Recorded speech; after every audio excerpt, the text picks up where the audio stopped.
I wasn't actually familiar with the original. I think I'd heard about the film. I'm a horror film fan. I love the genre, so it's probably one of those things that I heard about, but I hadn't actually seen.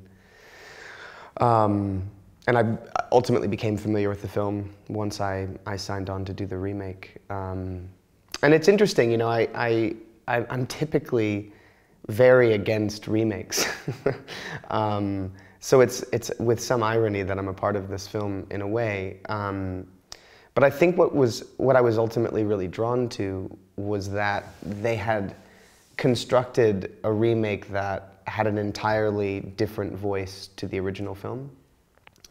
I think I was mostly intrigued initially by the idea that it was going to be shot primarily or almost entirely in POV.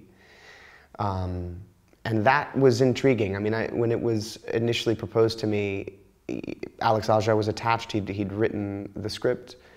He was going to produce. I'm a fan of Alex's work, Hot Tension. He's done some incredible films in France and then ultimately in the States. And it was originally proposed as, you know, you get to play we want you to play the killer.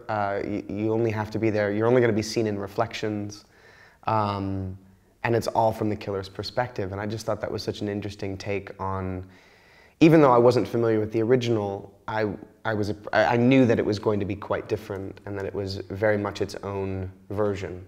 And I read the script, and the script is a lot of fun, and it's very dark. And I also thought that the idea that the audience would potentially sit in a theater experiencing something sort of subjectively through the killer was a unique opportunity as well.